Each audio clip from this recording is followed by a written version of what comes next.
अपने पावन वचनों से सतगुरु करते जीव निहाल।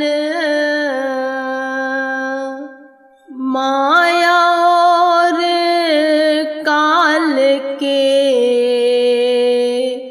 मेटे द्वंद्व जाल। माया और काल के मेटे द्वंद्व जाल। बोलो जयकारा बोल मेरे श्री गुरु महाराज की जय। गुरुमुखों, संत महापुरुषों के वचनों में अद्भुत शक्ति होती है।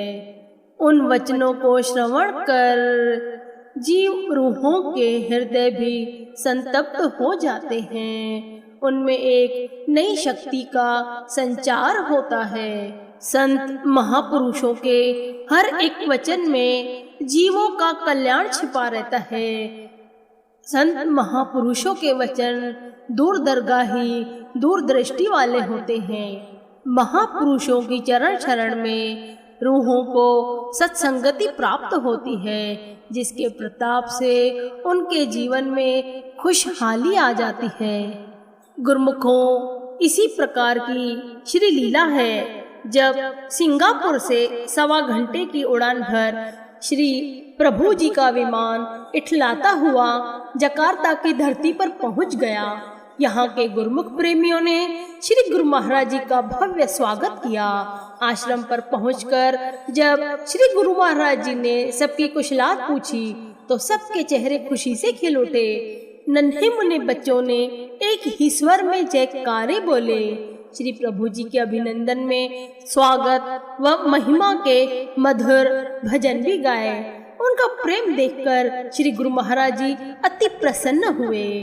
श्री प्रभु जी ने अपने पावन वचनों की वृष्टि करते हुए फरमाया, यहाँ सब भक्तों और बच्चों पर जो भी प्रेम का रंग चढ़ा हुआ है, यह सब सत्संग की ही बरकत है। सत्पुरुषों की संगति में ही यह रहमत भरी होती है। संत शरण में आने से ही नाम की दौलत मिलती है, और जो नाम की कमाई करता है उसे हर दम मस्ती चढ़ी रहती है। यह मस्ती वह नहीं जो चढ़े और उतर जाए, नहीं नहीं, यह तो ऐसी मस्ती है जिसके चढ़ जाने से विषयों की आसक्ति मिट जाती है। मन सत्संग की पावन गंगा में बहकर निर्मल और शांत हो जाता है।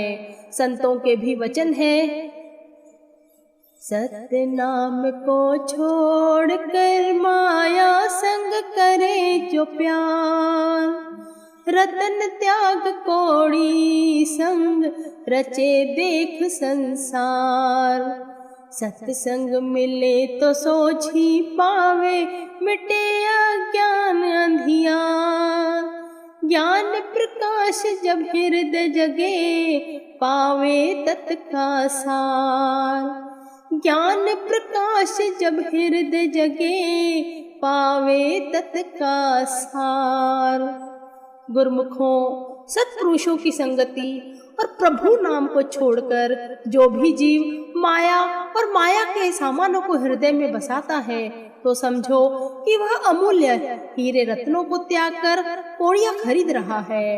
दुनिया की संगति में माया का विष भरा हुआ है और संतों की संगति में अमृत भरा हुआ है। संतों की संगति जीव को लोहे से पारस बना देने में सक्षम होती है। हृदय में सच्चे ज्ञान का प्रकाश भर देती है।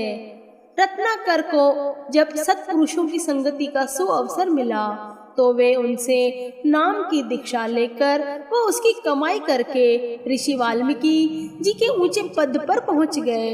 उन्होंने भगवान श्री राम जी के जन्म के हजारों वर्ष पूर्व ही उनकी सारी जीवन गाथा लिख डाली। गुरुमुखों को भी दुनिया में रहते हुए केवल अपने मन के कांटे को बदलना है। वह क्या है?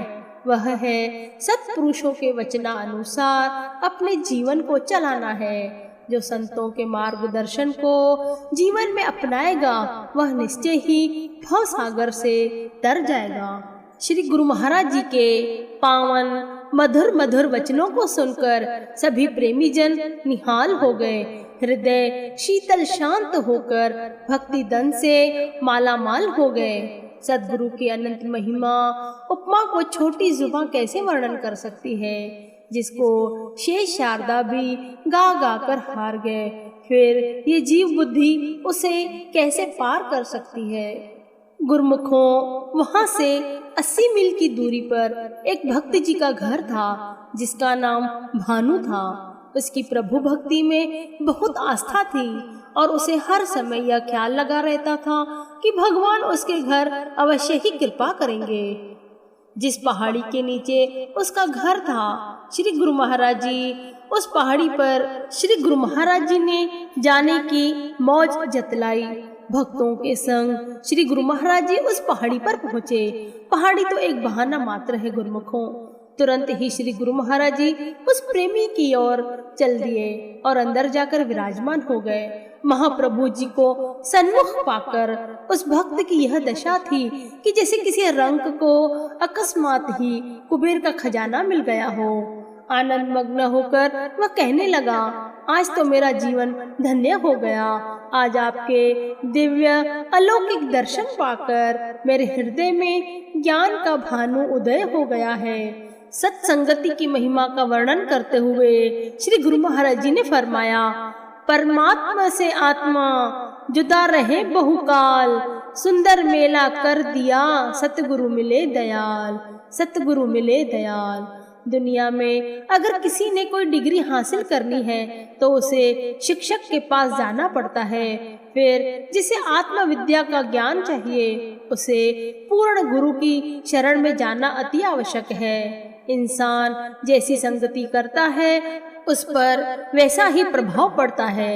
जैसे फूल के पास जाने से स्वाभाविक ही सुगंध का एहसास होता है, आग के पास जाने पर गर्मी मिलेगी और जल के पास जाने पर ठंडक मिलना सहज स्वभाव है। जिस तरह गुणवान की संगति से ज्ञान मिलता है, घर परिवार की संगति से मोह बढ़ता है, तपस्वी की संगति में ध्यान बढ़ता है और मूढ़ की संगति में क्रोध बढ़ता है, उसी तरह सत्पुरुषों की संगति करने से बुद्धि और विवेक बढ़ते हैं, जिससे जीव को अपने भले बुरे की परख का ज्ञान होता है। जीव का मन सत्पुरुषों के दर्शन और वचनों में रमने लगता है, उसे आत्मिक आनंद की अनुभूति होने लगती है।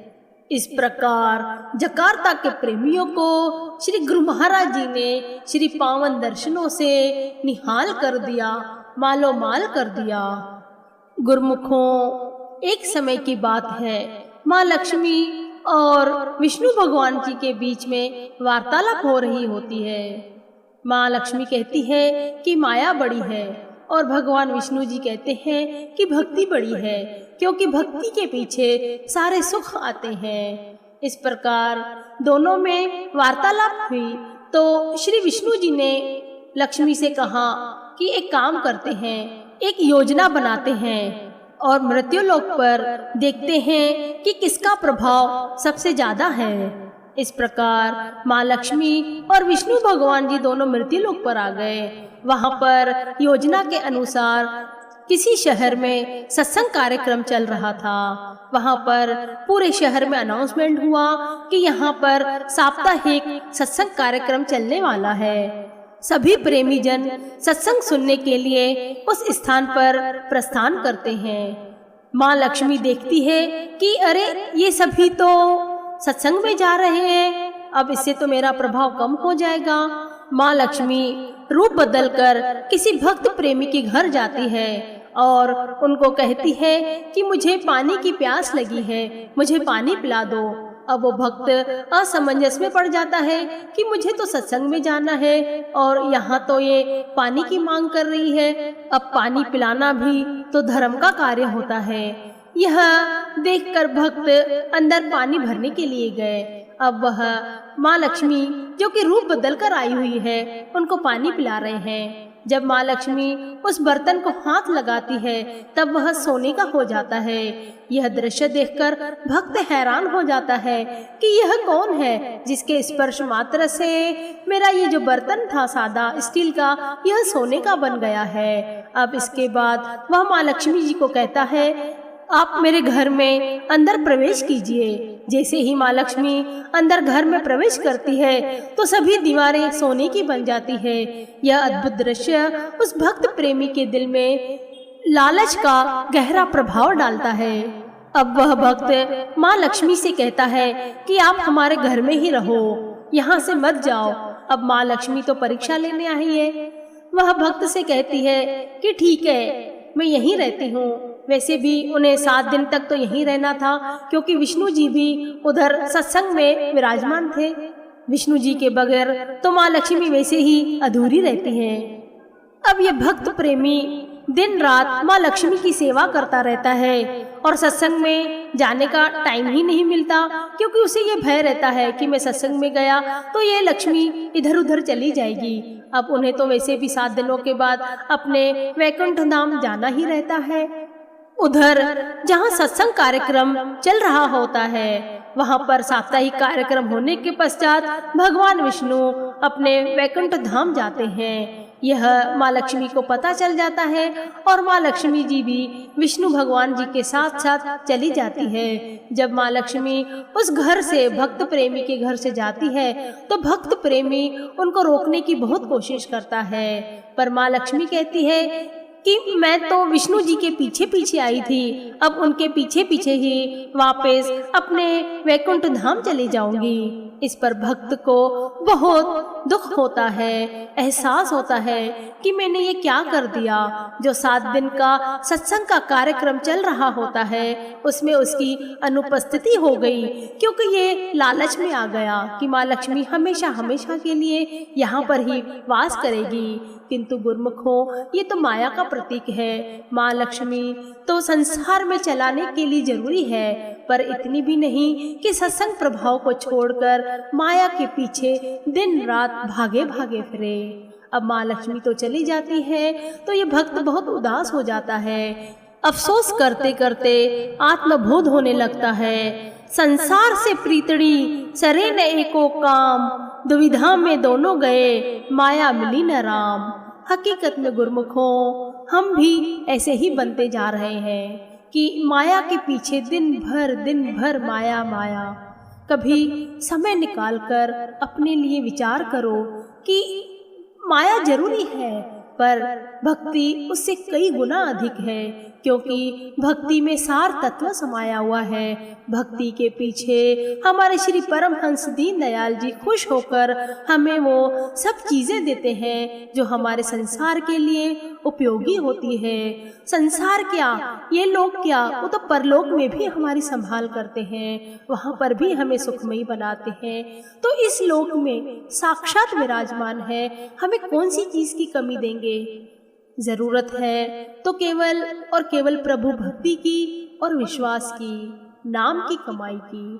गुरुमुखों, ये बहुत जरूरी है। जीवन में संसार कार्य तो करना ही है, क्योंकि उसके बगैर भी जीवन का मार्ग प्रशस्त नहीं हो सकता। किंतु अपनी सुरती की डोर को मालिक के चरणों में रखो। जब सत्संग का समय हो तो सत्संग अवश्य सुने, चाहे सुबह हो या शाम हो। थोड़ा समय निकालकर सत्संग आश्रम में अवश्य जाएं। इसमें गुरुमुखों हमारा ही हित समाया हुआ है, क्योंकि जब सत्संग के दायरे में हम आ जाते हैं तो काल माया का प्रभाव नष्ट हो जाता है, जीव को आत्मबोध हो जाता है और वह भक्ति के साधन में नित्य प्रति लग जाता है। अतः गुरुमुखों से निवेदन है कि संसार के कार्य व्यवहार करते हुए भी हृदय में श्री परमहंस दाता दीनदयाल जी द्वारा बख्शा गया नाम नित प्रति नित समय से जपो। उठते बैठते, चलते फिरते, हंसते खेलते, जहाँ भी जो भी कार्य आप कर रहे हो उस समय हृदय में अजपा जाप की धारा प्रवाहित करो। इससे आप में खुद में एहसास होने लगेगा, अनुभव होने लगेगा कि नाम जपने से हृदय में कितनी प्रसन्नता होती है और उसके पश्चात रिद्धियाँ सिद्धियाँ श्री गुरु महाराज जी के आशीर्वाद से स्वयं आकर गुरुमुखों के कार्य पूर्ण करती है। श्री गुरु महाराज जी सबका भला करे। बोलो जयकारा, बोल मेरे श्री गुरु महाराज की जय।